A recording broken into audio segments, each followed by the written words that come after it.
सुल्तान सलाउद्दीन अयूबी को ना तो लड़कियों से धोखा दिया जा सकता था और न ही शराब से। वो इन दोनों से नफरत करता था।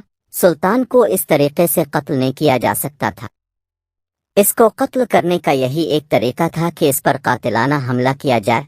इसके मुहाफिजों की मौजूदगी में इस पर हमला नहीं किया जा सकता था। 2 हमले नाकाम हो चुके थे।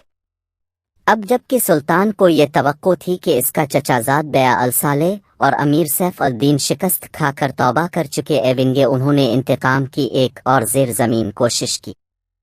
सलाउद्दीन ने इस फतह का जश्न मनाने के बजाय हमले जारी रखे और 3 कस्बों को कब्जे में लिया। इनमें गाज़ा का मशहूर कस्बा था। इसी कस्बे के गिरदोनवा में एक रोज़ सुल्तान सलाउद्दीन अयूबी अमीर जावाल असदी के खैमे में दोपहर के वक्त गुनूदगी के आलम में सस्ता रही थे। सुल्तान ने पगड़ी ने उतारी थी जो मैदान जंग में सुल्तान के सर को सहरा की गर्मी और दुश्मन के तलवार से बचा कर रखती थी। खैमे के बाहर उसके मुहाफिजों का दस्ता मौजूद और चौकस था। बॉडी गार्ड्स के इस दस्ते का कमांडर जरा सी देर के लिए वहां से चला गया। एक मुहाफिज ने सुल्तान के खैमे में गिरे एवी पर्दों में से झांका। इस्लाम के अजमत के पासबान की आंखें बंद थी और पीठ के बिल लेटा हुआ था। इस मुहाफिज ने बॉडी गार्ड्स की तरफ देखा। इनमें से 3-4 बॉडी गार्ड्स ने इसकी तरफ देखा। मुहाफिजों ने अपनी आंखें बंद करके खोली कि एक खास इशारा। 3-4 मुहाफिज उठे और 2-3 बाकी बॉडी गार्ड्स को बातों में लगा लिया। मुहाफिज खैमे में चला गया और हिंजर कमर बंद से निकाला, दबे पांव चला और फिर चीते की तरह सोए हुए सुल्तान सलाउद्दीन अयूबी पर जस्त लगी। हिंजर वाला हाथ ऊपर उठा। ऐन इसी वक्त सुल्तान ने करवट बदली।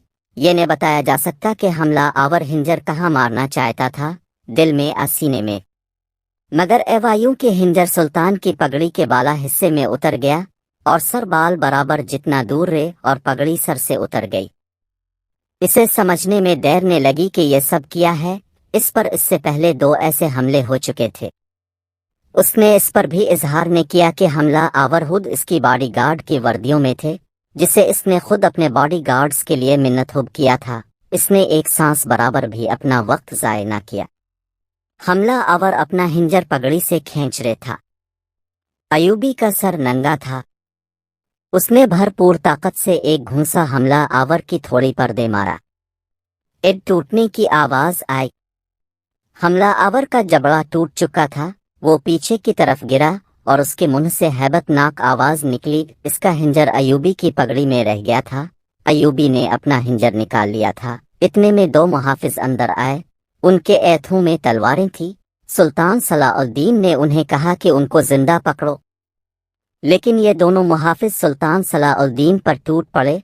सुल्तान सलाउद्दीन ने एक हिंजर से 2 तलवारों का मुकाबला किया। ये मुकाबला 1-2 मिनट का था।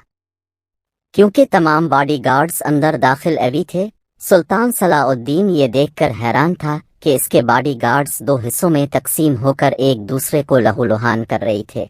इसे चूंकि मालूम ही न था कि इसमें इसका दोस्त कौन है और दुश्मन सो वो इस मरका में शामिल ही ने एवा। कुछ देर बाद बॉडीगार्ड्स में चंद मारे गए, कुछ भाग गए, कुछ जख्मी हुए।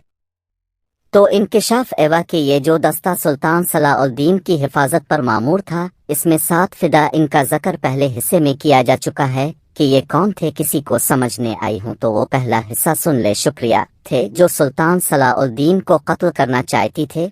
उन्होंने इस काम के लिए सिर्फ एक फिदा को अंदर ही में भेजा था। अंदर सूरत हाल बदल गई तो दूसरे भी अंदर चले गए। असल मुहाफिज भी अंदर चले गए। वो सूरत हाल समझ गए, सो सुल्तान सलाउद्दीन बच गया। सुल्तान सलाउद्दीन ने अपने पहले हमला आवर होने वाले की शारद पर तलवार रखकर पूछा कि वो कौन है और उसको किसने भेजा है। सच कहने पर सुल्तान ने इसके साथ जान बहश का वादा किया। उसने कहा कि वो इफ़िदा है और उसको कमश्तकन, जिसे बाज मोरहीन ने गुमश्तगन भी लिखा है, नेबजे है। कमश्तकन अल साले के कले का एक गवर्नर था। असल वाक़यात की तरफ आने से पहले ये ज़रूरी मालूम होता है कि इन वाक़यात से पहले के दूर को देखा जाए। सुल्तान सलाउद्दीन अयूबी के नाम अज़मत, इस्लाम की अज़मत और उसके कारनामों से मुस्लिम और नान मुस्लिम कौन वाकिफ़ ने। मिल्लत इस्लामिया तो सुल्तान सलाउद्दीन अयूबी को भूल ही नहीं सकती। मसीही दुनिया भी सुल्तान सलाउद्दीन अयूबी को रेत दुनिया तक याद रखेगी। کیونکہ سلطان صلاح الدین ایوبی صلیبی جنگوں اور صلیبوں کے دور حکومت میں ایک مسلمان شیر تھا جس نے اظہار و زخم دیے مسیحی برادری کو، سو لہذا یہ ضروری معلوم نہیں ہوتا کہ سلطان صلاح الدین ایوبی کی شجرہ نسب کو تفصیل سے بیان کیا جائے۔ آپ کے من پسند چینل ہسٹریکل فیکٹس پر ہم آپ کو ایسے واقعات سنانے جا رہی ہیں جس کی وسعت کے لیے تاریخ کا دامن بہت ہی چھوٹا پڑ جاتا ہے۔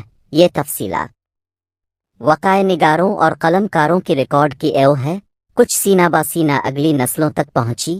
تاریخ نے صرف سلطان صلاح الدین ایوبی کے کارنامے محفوظ کیے کیونکہ تاریخ بہت کم پڑ جاتی ہے سلطان صلاح الدین ایوبی کی زندگی کے آگے۔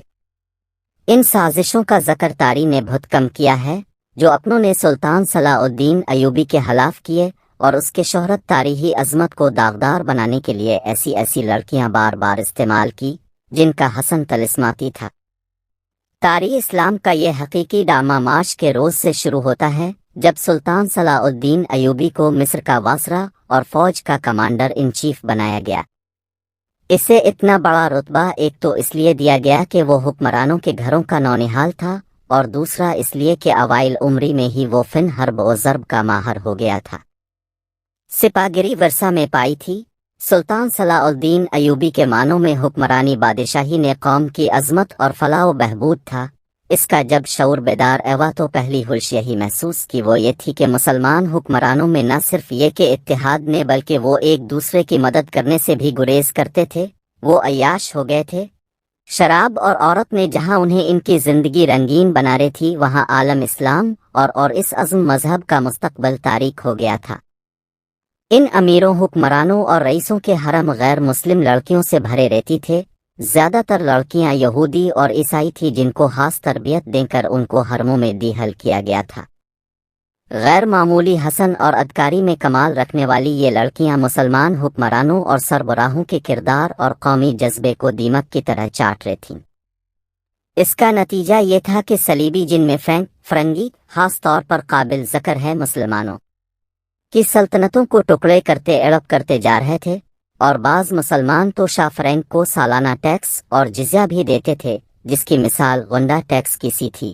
صلیبی اپنی جنگی قوت کے رعب اور چھوٹے چھوٹے حملوں سے مسلمان حکمرانوں کو ڈراتے رہتی، کچھ علاقوں پر قبضہ کرتے، ٹیکس اور تاوان وصول کرتے۔ ان کا مقصد یہ تھا کہ یہ ستہ دنائے اسلام کو اڑپ لیا جائے۔ مسلمان رعایا کا خون چوس کر ٹیکس دیتے رہتی تھے، ان کا مقصد یہ تھا کہ بس ان کی عیش و عشرت میں خلل نہیں آ جانا چاہیے۔ فرقہ پرستی کے بیچ بو دیے گی تھے۔ ان میں سب سے زیادہ خطرناک فرقہ حسن بن سبا کا تھا، جو صلاح الدین کی جوانی سے ایک صدی پہلے وجود میں آیا تھا۔ یہ مفاد پرستوں کا ٹولہ تھا، نہایت خطرناک اور پراسرار۔ یہ لوگ اپنے آپ کو فدائی کہلاتے تھے۔ یاد رہے کہ پاکستانی طالبان بھی خود کو فدا کہلاتے ہیں، جو بعد میں حشن کے نام سے مشہور ایوی، کیونکہ وہ حشش نامی ایک نشہ آور شے سے دوسروں کو اپنے جال پھنساتے تھے۔